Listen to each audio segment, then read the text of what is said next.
નમસ્કાર. વિશેષ ન્યૂઝમાં હું વિધાનસભાના ઓટલેથી ગોપાલ ઇટાલિયા સાથે વિશેષ વાતચીત કરવા આવ્યો છું.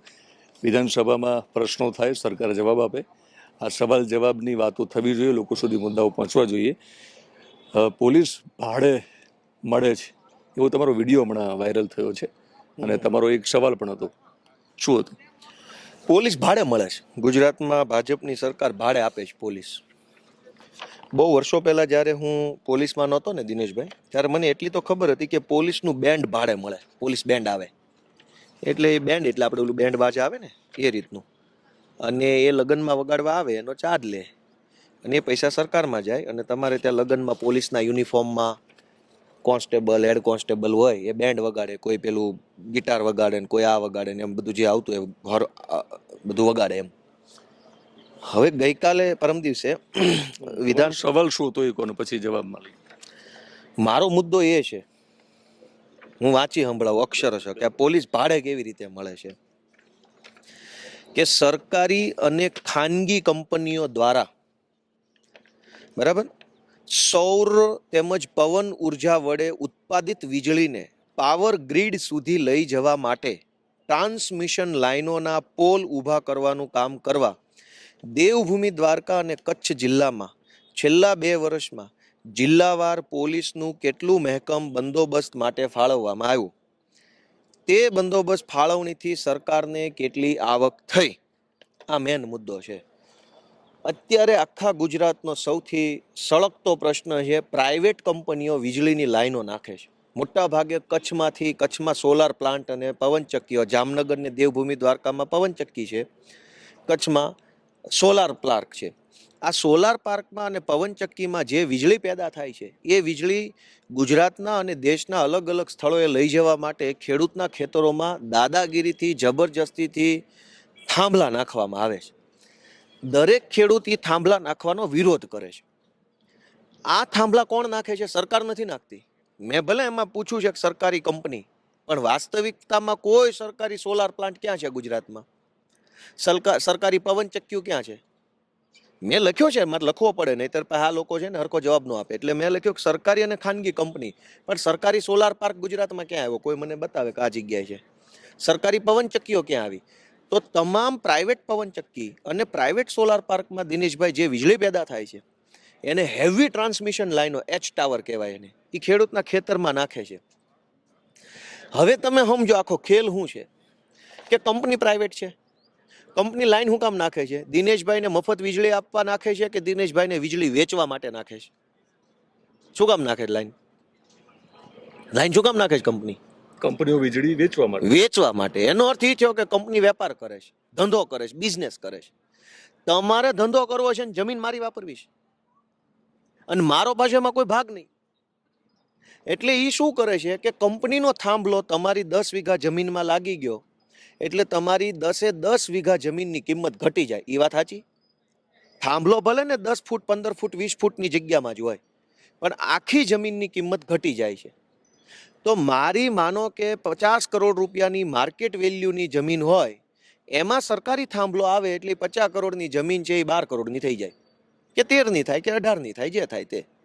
તો મારી જમીનની જે કિંમત ઘટે છે એનું કોઈ વળતર ખેડૂતને ચૂકવવામાં નથી આવતું. કોના દ્વારા? પ્રાઇવેટ કંપની દ્વારા. બીજી વાત, હવે થાંભલો આવી ગયો, મારે જમીનનો ભાઈઓ ભાગ કરવો છે, ત્યારે થાંભલો કોના ભાગમાં?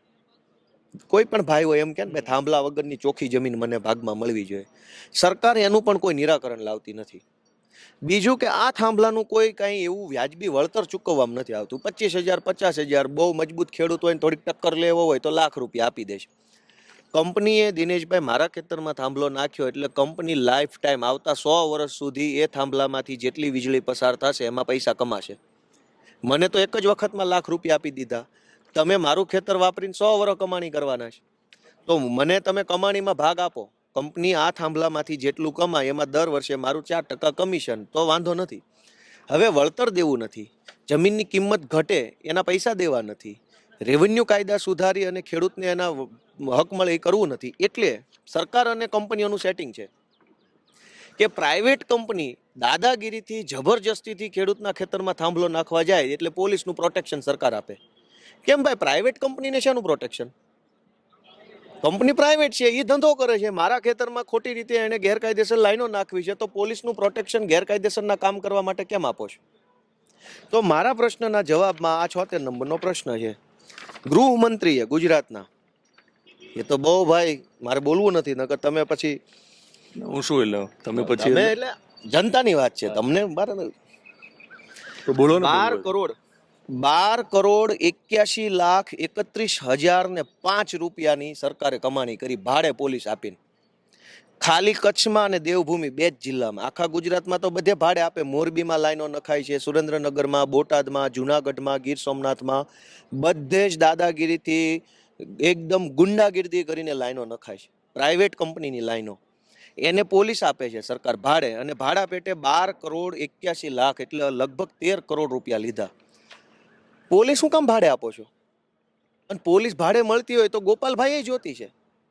હું મહિને 50,000 રૂપિયા આપવા તૈયાર છું. મને 3 PSI, 4 હેડ કોન્સ્ટેબલ ને 1 બોલેરો આપી દો, 50,000 ભાડું ભરી દેશું.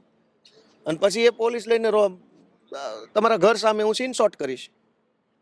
કોઈને પોલીસ પૈસા દઈને ભાડે આપવાની?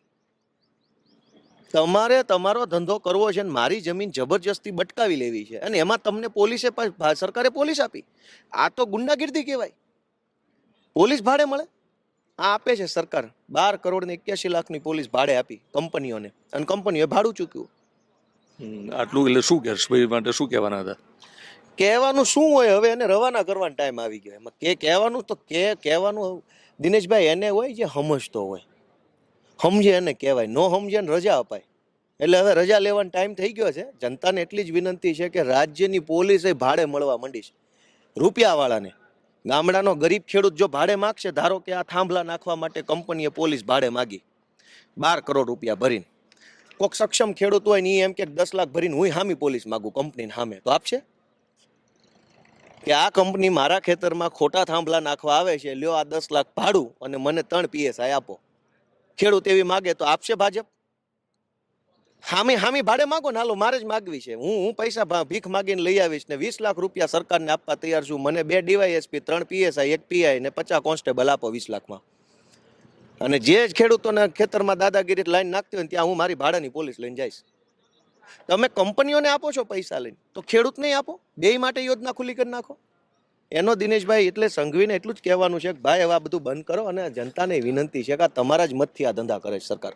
પોલીસ ભાડે આપે છે પૈસાવાળાને, ગરીબોને દબાવવા. અને જે ખેડૂતના ખેતરે થાંભલા નાખવા કંપની જાય દિનેશભાઈ, ત્યાં પોલીસ શું કરે છે? ટીંગાટોળી કરી લે, જબરજસ્તીથી પૂરી દે, ખોટા કેસ કરે. શું કામ? પ્રાઇવેટ કંપની માટે થઈને પોલીસ આટલું બધું શું કામ કરે છે? એને ક્યાં હક જ છે અમારી જમીનમાં આવવાનો? આ પ્રશ્ન વિધાનસભામાં મેં ઉઠાવ્યો. હવે આમાં મેં શું ખોટું કર્યું તમે મને કહો, આમાં શું ખોટું છે? શું જવાબ શું હતો એ લોકોનો? આ બસ ભાડે આપી. એને કીધું કે આ ભાડે આપી છે ને પૈસા કમાણા. તો એનો જવાબ તો હું બોલી કે એને તો ખોટું કર્યું છે. એને પોલીસ ભાડે આપવાના ધંધા ચાલુ કર્યા છે, તો એ થોડા કઈ બોલી શકવાના છે? એ શું બોલી શકે? કોહલી, કેજરીવાલ અને કોડીવાળા મામલે હર્ષભાઈ જ્યારે વિધાનસભામાં કહ્યું કે એ વાતને લઈને તેઓ હસ્યા હતા, એને લઈને તમે પણ વિધાનસભામાં એવું કહ્યું કે બહુ બિનજરૂરી મુદ્દા ઉપર આ બધી વાતો વિધાનસભામાં ડેપ્યુટી CM ન કરવી જોઈએ, અગત્યના મુદ્દાઓ ઉપર ગુજરાતને સંબોધન કરવું જોઈએ. દિનેશભાઈ, આ મારો 58 નંબરનો પ્રશ્ન છે.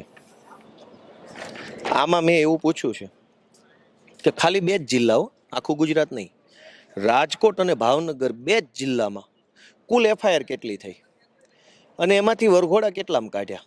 તો સરકારે આ લખીને આપ્યું છે, ગૃહમંત્રીએ પોતે, જે કોળીને આવા બધા જે કાંઈ ગુજરાતની જનતાને લાગુ ન પડતા હોય એવા વિષય ઉપર મોટી મોટી ફિલોસોફી કરે છે. આ વિષય ઉપર કેમ જવાબ ના આપ્યો ગૃહમંત્રીએ? રાજકોટ અને ભાવનગરમાં દિનેશભાઈ 96,221 FIR નોંધાય. સરકારે વિધાનસભાની અંદર આંકડો આપ્યો છે, એમાંથી વરઘોડા ખાલી 251 જ કાઢ્યા. તો બાકીના લોકો કયા ભાજપના નેતાના હગા થતા હતા વરઘોડા નો કાઢ્યા? કેમ? ગૃહમંત્રી તો બહુ બોલ બચ્ચન કરે છે કે વરઘોડા તો નીકળશે જ, આમ થઈ જશે ને તેમ થઈ જશે. તો કાં આ 96,221 માંથી માત્ર 251 લોકોનો વરઘોડો નીકળ્યો? બાકીના શું હતા? આ 251 લોકોએ ખૂન કર્યા હતા, બાકીના 96,000 લોકોએ શું ખાલી ગાલી ગલોચ કર્યો હતો, લાપટ ઝાપટ કરી હતી? એમાંય નહીં ગંભીર ગુનાના આરોપીઓ, કેમ કે 96,000 નો આંકડો છે.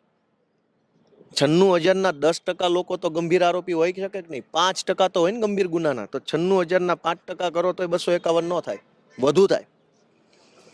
આનો સીધો અર્થ એ નીકળ્યો કે રીલ સારી બને એટલે ગૃહમંત્રી ગમે તેવું બોલ બચ્ચન કરે છે. અને વાસ્તવિકતા જો અહીંયા રહી. અને આ તો 2 જિલ્લાનો આંકડો છે. માત્ર રાજકોટ, માત્ર ભાવનગરમાં 96,221 કેસ પૈકી 251 વરઘોડા. તો અમદાવાદ, સુરતના ભેગા કરીએ, 2 જિલ્લાના થઈને 1 લાખ એફઆઈઆર છે. એટલે દર 2 જિલ્લે 1 લાખ એફઆઈઆર આપણે ગણીએ ખાલી અંદાજ માટે. 2 જિલ્લાની 96,000 એટલે 1 લાખ લમછમ. એમ દર 2 જિલ્લે 1 લાખ, તો 33 જિલ્લાના અડધા કરીએ એટલે 15 લાખ એફઆઈઆર થઈ લમછમ. 15 લાખ એફઆઈઆર ગણીએ તો સામે 251 કરીએ, દર 2 જિલ્લે 251, બરાબર. એટલે રેન્ડમલી 3,000 લોકોને વરઘોડા થાય 15 લાખ એફઆઈઆર માંથી. લમછમ આંકડો છે. આપણે હરસંઘવી જેટલું ભણેલા નથી, પાકું ગણિત હોય આપણું, પણ આ જે કાંઈ કાચું ગણિત છે, 15 લાખ એફઆઈઆર હશે આખા ગુજરાતમાં અંદાજે. એમાંથી 3,000 લોકોને વરઘોડા હશે, તો બાકીના લોકો ઉપર મહેરબાની કેમ? એ ટૂંકમાં વરઘોડામાં પણ ભેદભાવ ના રાખવો જોઈએ. ભેદભાવનો પ્રશ્ન જ નથી. રીલ બનાવવાનો જે આખું ચક્કર છે, પહેલેથી જ જ્યારથી આ પ્રથા ચાલુ થઈ ત્યારથી માત્ર ગરીબ માણસો, લાચાર માણસો, જેની પાસે કોઈ ટેકો ન હોય, જ્ઞાતિનો, સમાજના આગેવાનોનો, રાજનીતિનો કોઈ આધાર ટેકો ન હોય ને એવા બચારા નાના માણસો રોડ ઉપર શાકભાજી વેચતા હોય એના પકડીને વરઘોડા કાઢે. કોઈ પંચરની દુકાન ચલાવતો હોય એના વરઘોડા કાઢે, ગરીબોના કાઢે. સહેજે ભાજપના નેતા સાથે ઓળખાણ વાળો હોય ને એની સામે તો પેલા એફઆઈઆર જ લખાતી નથી. વરઘોડા તો ક્યાં કરવા જવા? આ વાસ્તવિકતા વિધાનસભામાં ખુલ્લી પડી તો કોહલી ને કોળી ને એવા બધા મુદ્દા ઉપર વધારે પડતી બોલ બચ્ચન કરવાના બદલે આનો જવાબ આપો ને કે પોલીસ ભાડે શું કામ આપો છો? સરઘસ કેમ ભાઈ અમુક ગરીબોના જ નીકળે છે? રૂપિયાવાળાને કેમ તમે ભાઈ જમાઈની જેમ હાંચવો છો? આ આંકડો આવી ગયો ને 96,000 માંથી 221 વરઘોડા. કેમ? તો તમે આનો જ્યારે જવાબ આપ્યો કાલે, ત્યારે તમે એવું કીધું કે વિધાનસભામાં એકથી એક ચડિયાતા કમાભાઈ બધા બેઠા છે. એનો શું અર્થ? એનો અર્થ એટલો, કમાભાઈ કોણ છે? તમે બોલ્યા છો એટલે હું તમને પૂછું. નહીં, કમાભાઈ એટલે તમે શું સમજ્યા એમાં? ને હું તમને પૂછું છું. નહીં, હું તો બરાબર છે, પણ તમે સમજ્યા હું પેલા ઈ કયો. આમાં હું કઈક સારું બોલું, તમે કઈક બીજું સમજો, આમ થાય. ના એટલે કમાભાઈ કોણ? જાણીતા ગુજરાતમાં કયા કમાભાઈ છે? કમાભાઈ અમારે ભંગારના ડેલાવાળા છે. કમાભાઈ ડેલાવાળા તરીકે ઓળખાય છે, અમારે હાકડાવદરની અંદર છે, બરાબર. અને એક બીજા છે કમાભાઈ ભંગારી છે, એ અમારે ત્યાં છે ને એનું ઓલું દુકાન છે પ્લાસ્ટિકના થેલાની, સમજ્યા? એટલે એવા ઘણા કમા આટા મારે છે. અને એ વાત અહીંયા કમા જેવું વર્તન કરે શું કહેવાનું? તમે ગુજરાતમાં મંત્રી સંત્રી છો અને વર્તન તમારું કમાભાઈ ડેલાવાળા જેવું છે, તો એ તમે વાત છે. કમાભાઈ કોઠારીયાની વાત નહોતી કરી? ઈ કોણ? ઈ કોણ? કાલે મિત્રો મેં કાલે એક વિડીયો બનાવ્યો હતો કે કમાભાઈની જ્યારે વાત આવી ત્યારે એમને કોઠારીયાવાળા કમાભાઈની જ વાત કરી હતી. ત્યારે મારો મુદ્દો એ હતો કે દિવ્યાંગ છે એટલે કમસે કમ એમની સાથે એમનો ઉલ્લેખ ગોપાલભાઈ ન કરવો જોઈએ. મને ફોલો કરે છે એટલે કદાચ મારો એ જોયો હતો વિડીયો. પણ કમાભાઈ ડેલાવાળાની વાત છે. કમાભાઈ આખા ગુજરાતમાં એક થોડા છે. અમારી ટીમમાં અમારા કેમેરામેન એવું પણ કહ્યું હતું કે ગોપાલભાઈને જો તમે આ સવાલ કરશો તો રેડી હશે જવાબ. કંઈક એક્સ MLA કમાભાઈ રાઠોડ પણ છે સાણંદના. કમાભાઈ ભંગારના ડેલાવાળા, અમારે ત્યાં એક ભંગારનો ડેલો છે અને કમાભાઈ ડેલાવાળા તરીકે ઓળખાય છે. મજાના માણસ છે, એકદમ આમ ભોળા માણસ, સજ્જન માણસ છે. એટલે આમ લાગે અસલ મંત્રી સાહેબ જેવા જ, આમ સ્વભાવમાં એવા મજાકીયો સ્વભાવ છે. એટલે મેં કીધું આ કમાભાઈ જેવા જ મજાકિયા છે, આમાં કોઈ ગંભીરતા નથી એમ. કમાભાઈ ડેલાવાળા. ઓકે, એટલે કોઠારીયાવાળા કમાભાઈ નહીં? નહીં, હવે એને આપણે જોયા નથી. કમાભાઈને તમે નથી જોયા કોઠારીયાવાળા? કોઠારીયામાં 150 કમાભાઈ છે. હવે તમે એમાં કોઠારીયામાં કઈ એક કમાભાઈ હશે? તમે આખું ગામડે ગામડે કમા છે. આમાં તમે એક કમો પકડીને રાખો થોડું હાલે. ડાયરામાં જોવા મળે નહીં કમાભાઈ? ડાયરાવાળા ભાઈ તો સીધો માણસ, એની તો શું આપણે ચર્ચા કરવાની હવે? એની શું વાત કરે? આ વિધાનસભામાં બેઠા આપણે, હે? અહીંયા તો અહીંયા ગુજરાતના ગૃહમંત્રી. એ જ ચિંતાનો વિષય હતો કે તમે એક કમાભાઈની વાત અંદર નથી કરી ને. કમાભાઈ ભંગારના ડેલાવાળા, ના ભંગારના ડેલાવાળા કમાભાઈ છે. કમાભાઈ ડેલાવાળા તરીકે ઓળખાય છે. એની આપણે વાત નહીં. ભંગારના ડેલાવાળા જેવું વર્તન જો ગુજરાતના ગૃહમંત્રી કરે તો મારે કહેવું તો ખરું ને કે કમાભાઈ લેવલનું કામ છે એમ. ક્યાં ભંગારનો ડેલો અને ક્યાં ગુજરાતની ગૃહ મંત્રાલયનું પદ? તમારે ભંગારના ડેલા જેવું જ વર્તન કરવું હોય તો આ બધું બંધ કરી દો અને ડેલો ખોલો. લાવો, અમે તમને ડિપોઝિટ આપીએ અને કમાભાઈને કહો આ ટ્રેનિંગ આપો. કેવી વાત કરો? તમે પોલીસ ભાડે આપો છો. એ કમાભાઈને મીડિયા શોધી લેશે મને લાગે.